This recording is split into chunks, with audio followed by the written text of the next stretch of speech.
श्री सीताराम चंद्राभ्याम नमः। उत्तरकांड 36वां सर्ग। ब्रह्मा आदि देवताओं का हनुमान जी को जीवित करके नाना प्रकार के वरदान देना और वायु का उन्हें लेकर अंजना के घर जाना। ऋषियों के शाप से हनुमान जी को अपने बल की विस्मृति। श्री राम का अगस्त्य आदि ऋषियों से अपने यज्ञ में पधारने के लिए प्रस्ताव करके उन्हें विदा देना। पुत्र के मारे जाने से वायु देवता बहुत दुखी थे। ब्रह्मा जी को देखकर वे उस शिशु को लिए हुए ही उनके आगे खड़े हो गए। उनके कानों में कुंडल हिल रहे थे, माथे पर मुकुट और कंठ में हार शोभा दे रहे थे और वे सोने के आभूषणों से विभूषित थे। वायु देवता 3 बार उपस्थान करके ब्रह्मा जी के चरणों में गिर पड़े।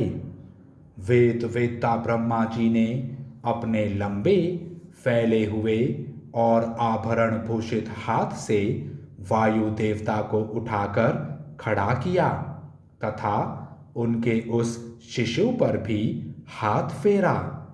जैसे पानी से सींच देने पर सूखती हुई खेती हरी हो जाती है, उसी प्रकार कमल योनि ब्रह्मा जी के हाथ का लीला पूर्वक स्पर्श पाते ही शिशु हनुमान पुनः जीवित हो गए। हनुमान को जीवित हुआ देख जगत के प्राण स्वरूप गंधवाहन वायुदेव समस्त प्राणियों के भीतर अवरुद्ध हुए प्राण आदि का पूर्ववत प्रसन्नता पूर्वक संचार करने लगे।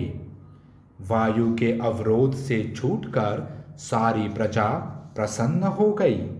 ठीक उसी तरह जैसे हिमयुक्त वायु के आघात से मुक्त होकर खिले हुए कमलों से युक्त पुष्करिणियां सुशोभित होने लगती हैं, तदंतर 3 युग्मों से संपन्न प्रधानतः 3 मूर्ति धारण करने वाले त्रिलोक रूपी ग्रह में रहने वाले तथा 3 दशाओं से युक्त देवताओं द्वारा पूजित ब्रह्मा जी वायु देवता का प्रिय करने की इच्छा से देवगणों से बोले, इंद्र, अग्नि, वरुण, महादेव और कुबेर आदि देवताओं, यद्यपि आप सब लोग जानते हैं, तथापि मैं आप लोगों के हित की सारी बातें बताऊंगा। सुनिए। इस बालक के द्वारा भविष्य में आप लोगों के बहुत से कार्य सिद्ध होंगे। अतः वायु देवता की प्रसन्नता के लिए आप सब लोग इसे वर दें। तब सुंदर मुख वाले सहस्त्र नेत्रधारी इंद्र ने शिशु हनुमान के गले में बड़ी प्रसन्नता के साथ कमलों की माला पहना दी और यह बात कही, मेरे हाथ से छूटे हुए वज्र के द्वारा इस बालक की हनु ठुड्डी टूट गई थी, इसीलिए इस कपि श्रेष्ठ का नाम हनुमान होगा। इसके सिवा मैं इसे दूसरा अद्भुत वर यह देता हूं कि आज से यह मेरे वज्र के द्वारा भी नहीं मारा जा सकेगा।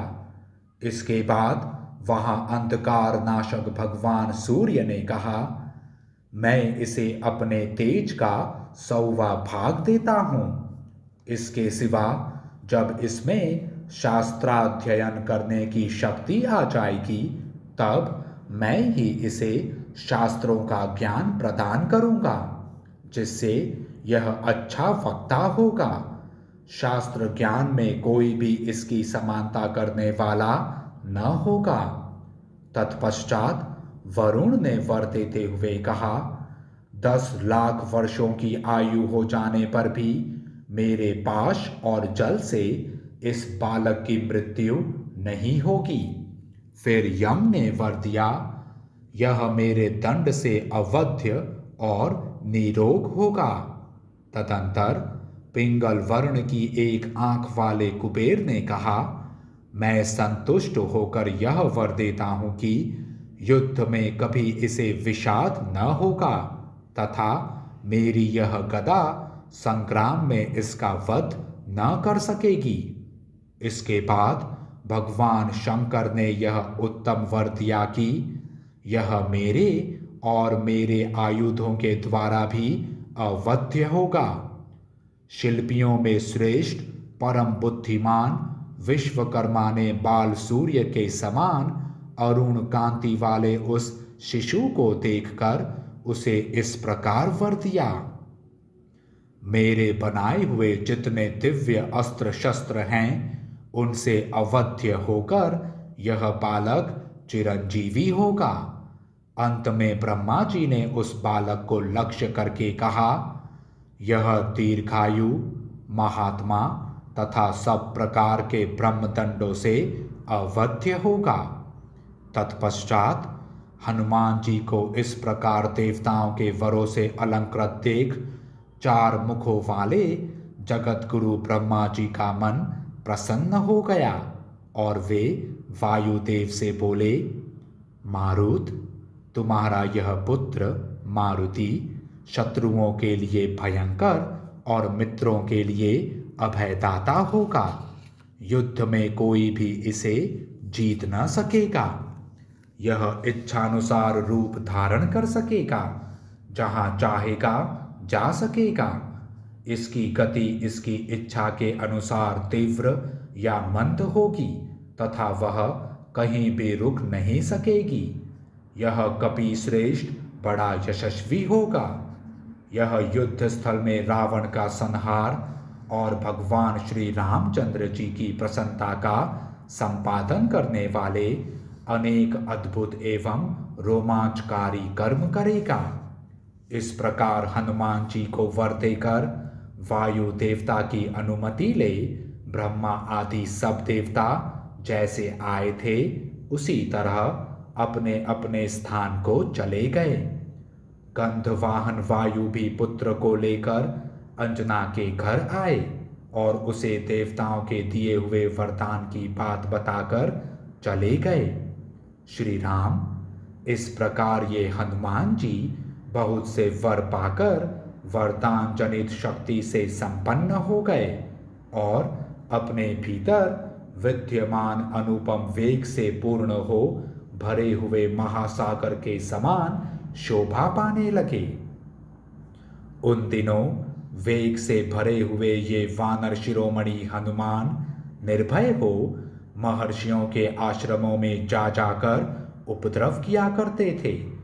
ये शांत चित्त महात्माओं के यज्ञोपयोगी पात्र फोड़ डालते, अग्निहोत्र के साधनभूत स्तृक स्त्रुवा आदि को तोड़ डालते और ढेर के ढेर रखे गए वल्कलों को चीर फाड़ देते थे। महाबली पवन कुमार इस तरह के उपद्रवपूर्ण कार्य करने लगे। कल्याणकारी भगवान ब्रह्मा ने इन्हें सब प्रकार के ब्रह्मदंडों से अवध्य कर दिया है। यह बात सभी ऋषि जानते थे, अतः इनकी शक्ति से विवश हो वे इनके सारे अपराध चुपचाप सह लेते थे। यद्यपि केसरी तथा वायु देवता ने भी इन अंजनी कुमार को बारंबार मना किया, तो भी वे ये वानर वीर मर्यादा का उल्लंघन कर ही देते थे। इससे भृगु और अंगिरा के वंश में उत्पन्न हुए महर्षि कुपित हो उठे। रघुश्रेष्ठ, उन्होंने अपने हृदय में अधिक खेद पा दुख को स्थान न देकर इन्हें शाप देते हुए कहा, वानर वीर, तुम जिस बल का आश्रय लेकर हमें सता रहे हो उसे हमारे शाप से मोहित होकर तुम दीर्घ काल तक भूले रहोगे। तुम्हें अपने बल का पता ही नहीं चलेगा। जब कोई तुम्हें तुम्हारी कीर्ति का स्मरण दिला देगा तभी तुम्हारा बल बढ़ेगा। इस प्रकार महर्षियों के इस वचन के प्रभाव से इनका तेज और ओज घट गया। फिर ये उन्हीं आश्रमों में मृदुल प्रकृति के होकर विचरने लगे। वाली और सुग्रीव के पिता का नाम ऋक्षरजा था। वे सूर्य के समान तेजस्वी तथा समस्त वानरों के राजा थे। वे वानर राज ऋक्षरजा चिरकाल तक वानरों के राज्य का शासन करके अंत में काल धर्म को प्राप्त हुए। उनका देहावसान हो जाने पर मंत्रवेत्ता मंत्रियों ने पिता के स्थान पर वाली को राजा और वाली के स्थान पर सुग्रीव को युवराज बनाया। जैसे अग्नि के साथ वायु की स्वाभाविक मित्रता है, उसी प्रकार सुग्रीव के साथ वाली का बचपन से ही सख्य भाव था। उन दोनों में परस्पर किसी प्रकार का भेदभाव नहीं था, उनमें अटूट प्रेम था। श्री राम फिर जब वाली और सुग्रीव में वैर उठ खड़ा हुआ, उस समय ये हनुमान जी शापवश ही अपने बल को न जान सके। देव वाली के भय से भटकते रहने पर भी न तो इन सुग्रीव को इनके बल का स्मरण हुआ और न स्वयं ये पवन कुमार ही अपने बल का पता पा सके। सुग्रीव के ऊपर जब वह विपत्ति आई थी, उन दिनों ऋषियों के शाप के कारण इनको अपने बल का ज्ञान भूल गया था। इसीलिए जैसे कोई सिंह हाथी के द्वारा अवरुद्ध होकर चुपचाप खड़ा रहे, उसी प्रकार ये वाली और सुग्रीव के युद्ध में चुपचाप खड़े खड़े तमाशा देखते रहे, कुछ कर न सके। संसार में ऐसा कौन है जो पराक्रम, उत्साह, बुद्धि, प्रताप, सुशीलता, मधुरता, नीति अनीति के विवेक, गंभीरता, चतुरता, उत्तम बल और धैर्य में हनुमान जी से बढ़कर हो। ये असीम शक्तिशाली कपि श्रेष्ठ हनुमान व्याकरण का अध्ययन करने के लिए शंकाएं पूछने की इच्छा से सूर्य की ओर मुंह रखकर महान ग्रंथ धारण किए उनके आगे आगे उदयाचल से अस्ताचल तक जाते थे। इन्होंने सूत्र, वृत्ति, वार्तिक, महाभाष्य और संग्रह इन सब का अच्छी तरह अध्ययन किया है। अन्य शास्त्रों के ज्ञान तथा छंद शास्त्र के अध्ययन में भी इनकी समानता करने वाला दूसरा कोई विद्वान नहीं है। संपूर्ण विद्याओं के ज्ञान तथा तपस्या के अनुष्ठान में ये देवगुरु बृहस्पति की बराबरी करते हैं। नव व्याकरणों के सिद्धांत को जानने वाले ये हनुमान जी आपकी कृपा से साक्षात ब्रह्मा के समान आदरणीय होंगे। प्रलय काल में भूतल को आप्लावित करने के लिए भूमि के भीतर प्रवेश करने की इच्छा वाले महासागर, संपूर्ण लोकों को दग्ध कर डालने के लिए उद्यत हुए संवर्तक अग्नि तथा लोक संहार के लिए उठे हुए काल के समान प्रभावशाली इन हनुमान जी के सामने कौन ठहर सकेगा। श्री राम वास्तव में ये तथा इन्हीं के समान दूसरे दूसरे जो सुग्रीव, मैंद, द्विविद, नील, तार, तारेय, नल तथा रंभ आदि महाकपीश्वर हैं, इन सब की सृष्टि देवताओं ने आपकी सहायता के लिए ही की है। श्री राम गज, गवाक्ष, गवय, सुदंष्ट्र, मैंद, प्रभ, ज्योतिमुख और नल इन सब वानरेश्वरों तथा रीछों की सृष्टि देवताओं ने आपके सहयोग के लिए ही की है। रघुनंदन, आपने मुझसे जो कुछ पूछा था वह सब मैंने कह सुनाया। हनुमान जी की बाल्यावस्था के इस चरित्र का भी वर्णन कर दिया। अगस्त्य जी का यह कथन सुनकर श्री राम और लक्ष्मण बड़े विस्मित हुए। वानरों और राक्षसों को भी बड़ा आश्चर्य हुआ। तत्पश्चात अगस्त्य जी ने श्री रामचंद्र जी से कहा, योगियों के हृदय में रमण करने वाले श्री राम, आप यह सारा प्रसंग सुन चुके। हम लोगों ने आपका दर्शन और आपके साथ वार्तालाप कर लिया, इसलिए अब हम जा रहे हैं। उग्र तेजस्वी अगस्त्य जी की यह बात सुनकर श्री रघुनाथ जी ने हाथ जोड़कर विनय पूर्वक उन महर्षि से इस प्रकार कहा, मुनीश्वर, आज मुझ पर देवता, पितर और पितामह आदि विशेष रूप से संतुष्ट हैं। बंधु बांधवों सहित हम लोगों को तो आप जैसे महात्माओं के दर्शन से ही सदा संतोष है। मेरे मन में एक इच्छा का उदय हुआ है, अतः मैं यह सूचित करने योग्य बात आपकी सेवा में निवेदन कर रहा हूँ। मुझ पर अनुग्रह करके आप लोगों को मेरे उस अभिष्ट कार्य को पूरा करना होगा।